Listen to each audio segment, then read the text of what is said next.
It is conference tournament time in college basketball. SDFC returns to San Diego, and the NFL free agency has been wild. We break it all down coming up on CBS 8 Plus on the final quarter.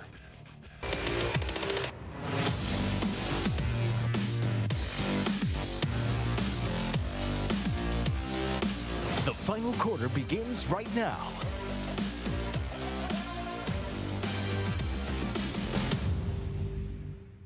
As I do every week, I bring you the two smartest people I know in all of the world of sports to break down the stuff everyone else is talking about here in San Diego. Wow. The entire world. That's how much I think of you two.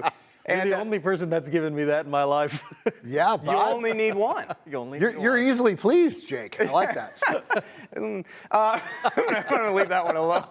We must begin with conference tournament time. That is where we find college basketball. Who will punch their ticket to the NCAA tournament? Who will get snubbed? And who will leave the questions out of it by just going ahead and winning their conference tournaments? Of course, we have two teams with a really good shot to make the NCAA tournament between the Tritons and the Aztecs. Let's begin with San Diego State. They start with having to beat a team in Boise State 3 times opening up their conference tournament. And fellas, this has huge implications. A lot of bracketologists have both of these teams as the last 4 in or very close to the bubble. Your thoughts, either one of you starting on the Boise State-San Diego State matchup? Karthik, you want to take the lead? Or? Yeah, I mean, this is going to be, for San Diego State, you know what they always say. It's tough to beat a team 3 times in a season. And if you're Boise State, you got to have a little bit of a chip on your shoulder coming into this thing. You were picked to win the conference. You were picked to run this thing. And now you're the 5 seed rolling into the Mountain West Conference. And you're on the bubble on the outside looking in, trying to get in probably. That's got to be tough, and that's got to probably put a chip on their shoulder. It's going to be a tough one for the Aztecs, and both those teams are going to really want it, obviously, because the Aztecs cannot be feeling comfortable if they were to lose that game against the Broncos. They're going to be sweating it out on Selection Sunday if that is the case. So, they're going to want to get the deal done and, potentially beat New Mexico as well to really solidify a spot for San Diego State in the NCAA tournament. And that's really the question I want to pose to you, John. I'll let you add what you want about the game. But if the Aztecs lose this game to Boise State, I don't want to put that out there in the ether, but if it does happen. You just did.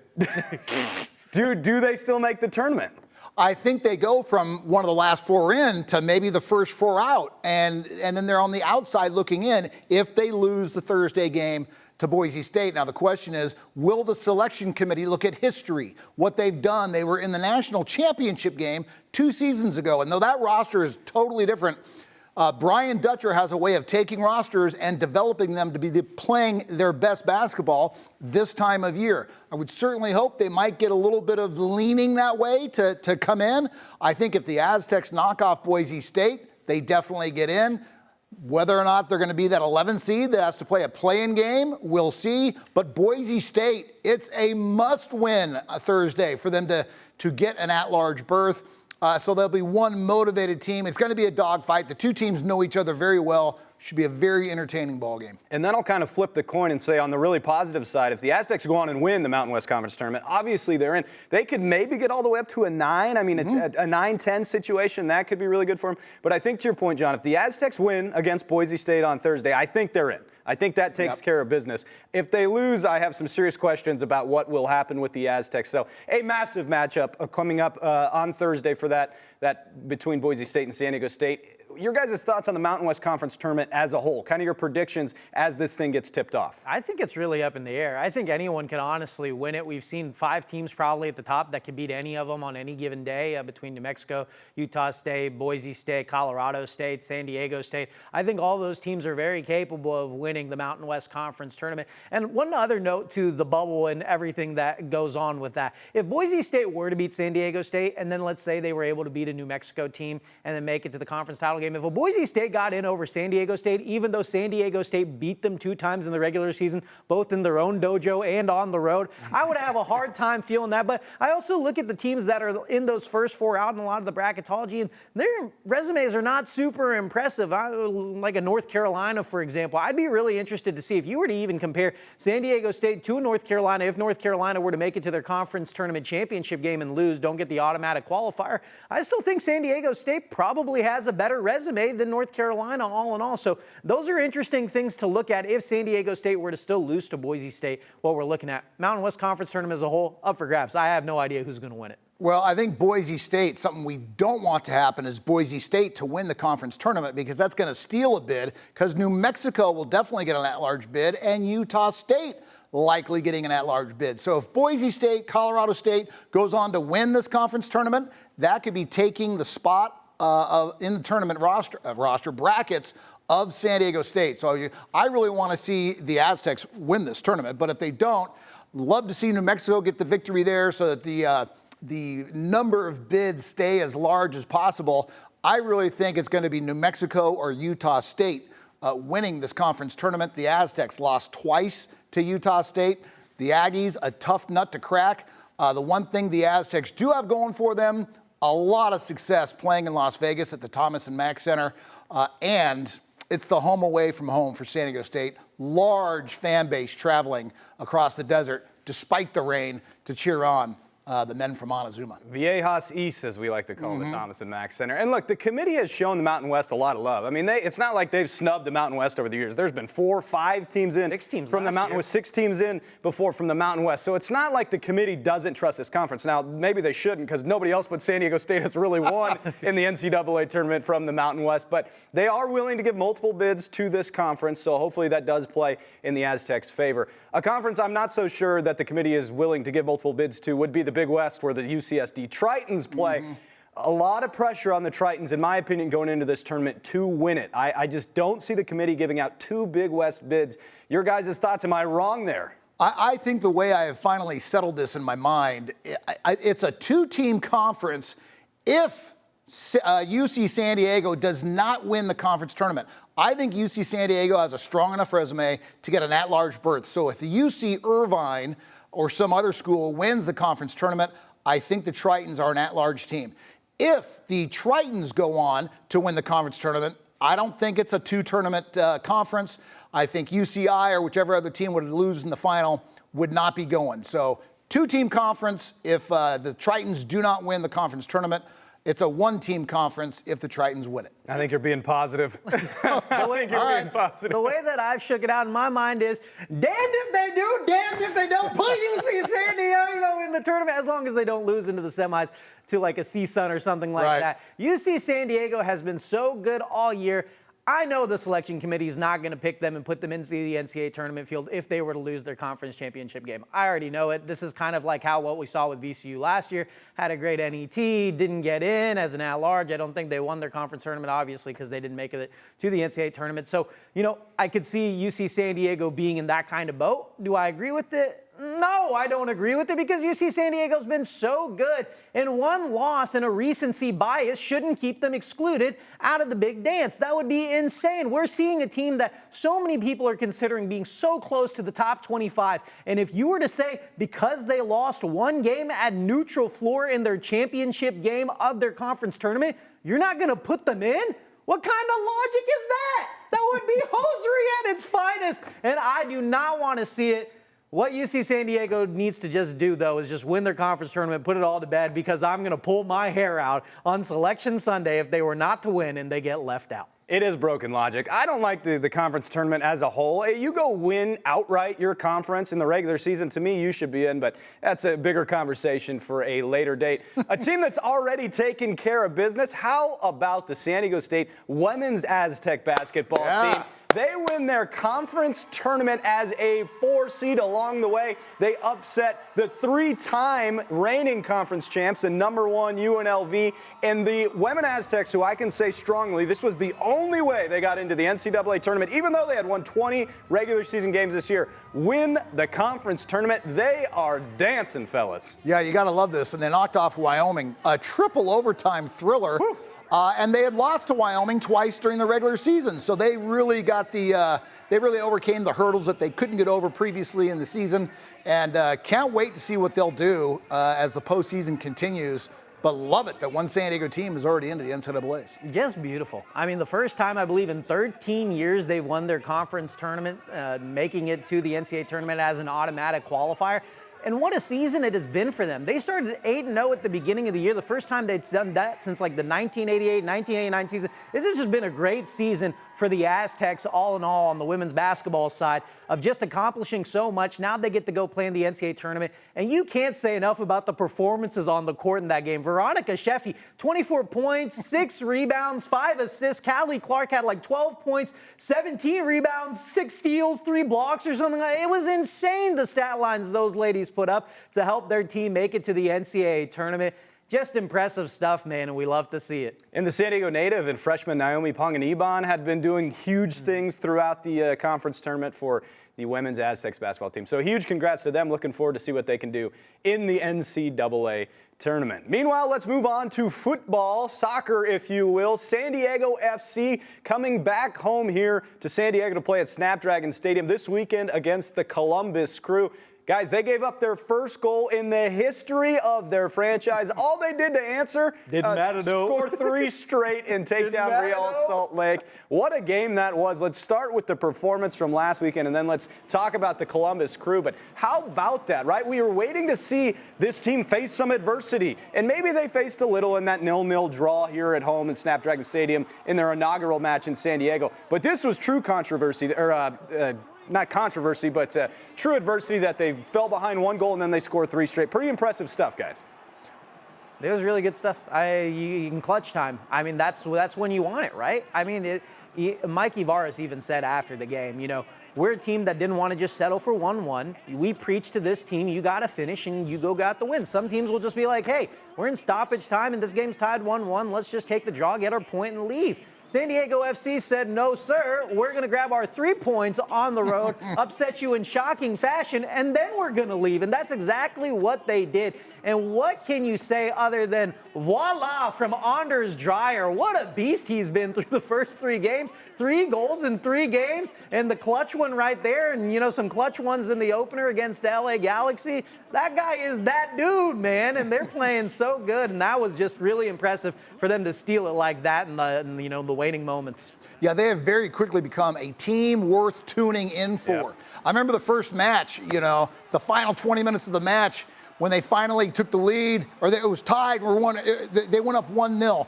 Wondering, are we going to protect that lead for 20 minutes? And just captivating stuff. And then to score two goals in added time in Salt Lake was just phenomenal. And the home opener, a draw is a bit of a bummer. The players saying they were pissed that it was a draw because they dominated time of possession.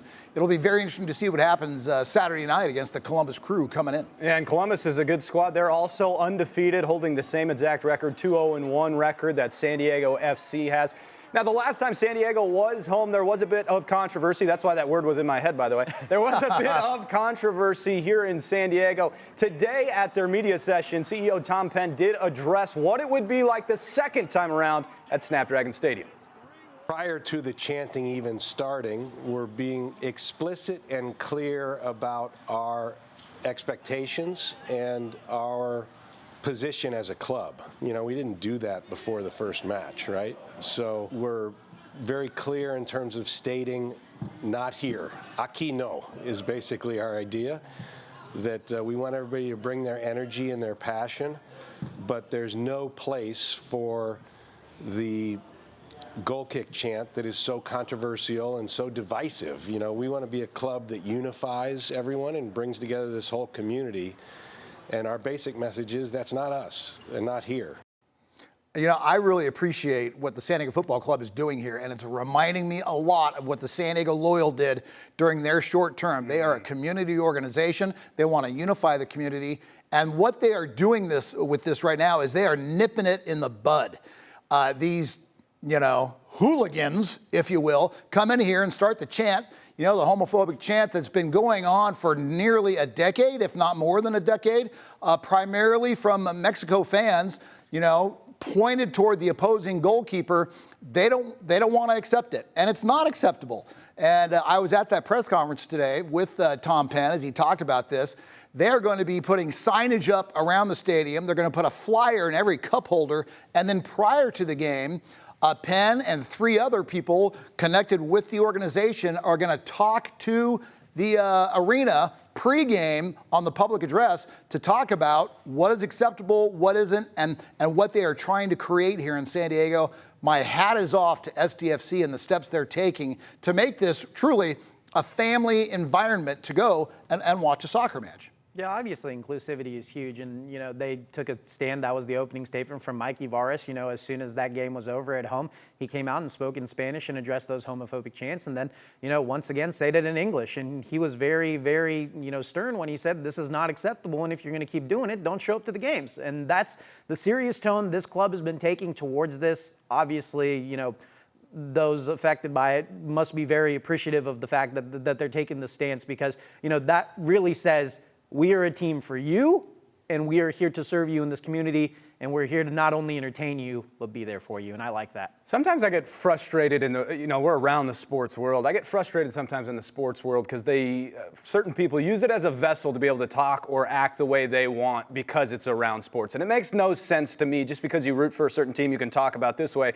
about another person, or you can say this to another person because they root against the team that you root for. There's no place for it in the world, and there's definitely no place for it in sports. I can't stand when people use sports as that vessel to say, oh, I can treat you this way because you're a fan of another team or you play for the other team. It's just ridiculous. You wouldn't do it in the real world. Toughen up, be a good person, and just don't do it. You know what I mean? Like, I don't need to go on this huge rant here, but it's just ridiculous. And don't use sports to hide behind your weakness. That's what I would say, like, for the huge thing. It's like, you're not tough, okay? So stop. The one other thing I'll add on this, by hearing that soundbite, some people might say, oh, you hear the phrase a key no, and maybe that sounds racially insensitive. But to my knowledge, the signage and the theme is going to be a key no, here no, the English interpretation of the Hispanic or Espanol, a key no. So it's being thrown out there in both languages. It's just that this homophobic slur has its roots in the Mexican national team, and I think that's why they're including, in a lot of ways, both the audience south of the border and the Latino audience here north of the border in San Diego. So I think the key is stay classy, San Diego. Yeah. Wonderful clarification, by the way, there, John. Let's go ahead and move on from the other football and go to the other football, the NFL, the National Football League. What a wild free agency this. I mean, Monday, the legal tampering day came around, and it was like every big name flew off the board. It felt like how legal tampering. Yeah, legal tampering. By the time Wednesday, the true free agency period opened up, it felt like we knew where everybody was going. There have been big trades. We've seen Geno Smith get traded. We've seen DK Metcalf get traded. There have been big names landing in spots. We saw Sam Darnold taking over for Geno Smith in Seattle. Justin Fields on the move. Lots and lots of free agent moves. The ones that stood out to you two immediately, what did you guys think about it? Well, the one that stands out to me is what the Chargers are not doing. Najee Harris isn't doing it for you? Yeah.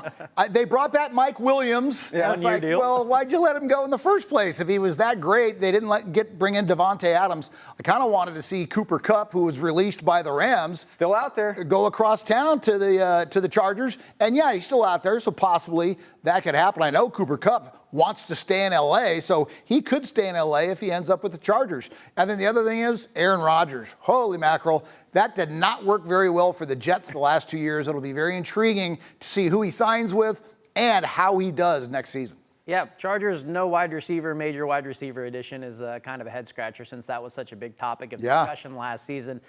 Still time to address that. Devontae Adams losing out on him kind of felt like a head scratcher to me, especially because it kind of sounded like Devontae Adams wanted to go play for the Los Angeles Chargers, and so that one was a little odd. The big one for me is Sam Darnold to the Seattle Seahawks.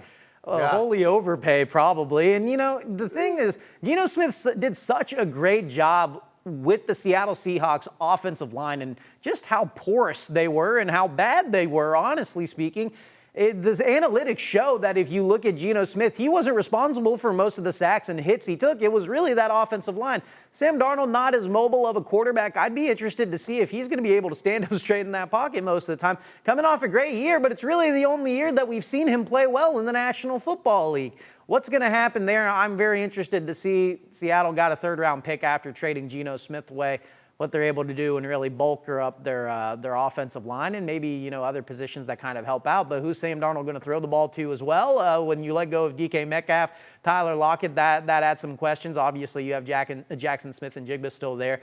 But it'll be interesting. I think that one was I don't want to say it was a head scratcher. Obviously, Sam Darnold was coming off a season which, he was in the MVP conversation, but one off season, hard to say. We'll see what goes forward, but Seahawks putting the bank on Sam Darnold, leading them to success. Yeah, you do wonder what kind of upgrade, if you even want to call it, Sam Darnold is. I don't really see it as an upgrade at the quarterback position, but you do get a lot younger, and somebody you think you could develop a little bit maybe in Sam Darnold, who maybe he did have that breakthrough. He's obviously in a wonderful system with Kevin O'Connell in Minnesota. How much was the system? How much was Sam somehow X amount of years into his NFL career figuring it all out? I tend to believe it's probably more system than Sam, but we will find out in Seattle because he got over $100 million to go play for the Seahawks. The one I'm also interested in seeing is how, if Justin Fields wins the starting job with the Jets, like how does he do there? Not big shoes to fill. I mean, like you mentioned, John, Aaron Rodgers didn't really do much there, so the Jets are probably playing with a little bit of house money, bringing in Justin Fields. Some still big names out there. Russell Wilson has not signed. Aaron, as you mentioned. So a couple names. Cooper Kupp. I mean, the Chargers could be a great fit if that works out for them because they do need receiver help. The one I really like, two really that go under the radar for me, is the trade from the Commanders for Laramie Tunsil. I mean, what a move for them to bring in a huge tackle to help protect Jaden Daniels and really get that team that was that close a year ago. They got Deebo Samuel, too. Yep, they got Deebo, too. They were that close a year ago. Now they're just one step closer. I thought that was a wonderful move. And then I like Josh Sweat going to Arizona. I think the Cardinals are very much swept under the rug a lot because they're a mediocre team, but that could be a big signing. So was a wild free agency to get going, by the way, because we talked about it either a week ago or 2 weeks ago. Joey Bosa, one-year deal with the Buffalo Bills. He did not go to San Francisco, like many predicted, to see if he would play with his brother. Buffalo Bills for Joey Bosa. And Najee Harris, 4,000 yards in his first 4 years as a rusher, going to the L.A. Chargers. So they put I don't know. He gets like 3 yards a carry behind one of the He's fun. the sketchier lines in all of the NFL. Any final thoughts on NFL free agency, you two, or are you ready to move on? Well, now that you play 17 games a season, getting 4,000 yards in four seasons is a piece of cake. Back in my day. You had to do it in 8 games in a cloud of dust. That's right. All right, let's finally end on baseball. We do have some exciting news for you, if you will. I went out to spring training just a couple of weeks ago with photographer Jordan Ray, and we were out there for 3 days and collected just unbelievable amounts of content. And here's a little sizzle reel of what we have for you. Beautiful day. Looks like first day of school. Coming back hungry. We know who we are now. Feels great, man. Yeah, really excited. We're here to win the first World Series championship in franchise history. Do you guys hear that noise? And if so, do you guys care at all? Whoever we got in the locker room, we're ready to go with. I'm ready to go to war with. If you're on our team, you're a brother. Do you envision yourself pitching at all? Rob Jicariani from CBS in San Diego. John Seidler was named the control person of the Padres and amidst a bunch of lawsuits. In terms of keeping the Padres on track. Get it, girl. Get it, girl. Get it. Is now a good or a bad time to tell you I'm 30 years old? So many people have heard your name at the top of the prospect list for this organization over and over and over again.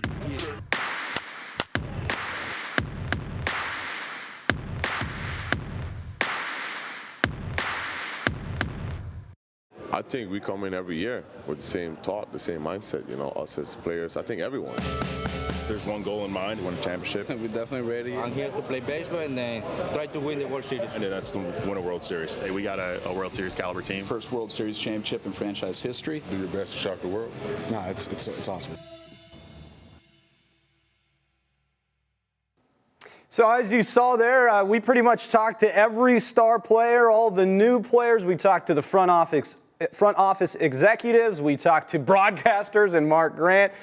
Really broke it all down. And if you want to watch the entire 34-minute special, it is available right now for free to stream where you're watching us right now on CBS 8+. You can download it on your TV, Fire TV, Roku, Apple TV, and take in all the Padres you could possibly want. I promise there is enough in there. We talk about the fifth spot in the rotation, the lawsuits from Shiel Seidler. I mean, we really don't leave too many stones unturned. One of my favorite pieces right at the end of it, we talked to the top 2 prospects in the entire Padres organization, Leo Dallas, Dave Rees, and Ethan Salas. So a little glimpse into the future as well. But exciting, guys. Baseball is officially here, and now you have a 34-minute special to soak in for it. Well, and I know that you worked your tail off, not only gathering it, but Jake has been huddled in his closet editing like a madman for the last 2, 3, 4 days. So I'm really looking forward to seeing that piece. Yeah, it should be a lot of good stuff in there, and obviously a lot of excitement for the season. And Jake breaks it down all for you as we're just a couple of weeks away from opening day. You guys are very kind.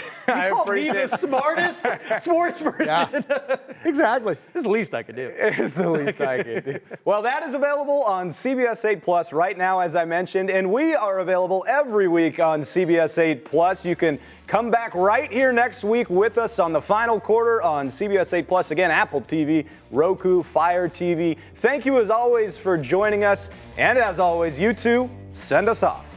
Bye. We're out.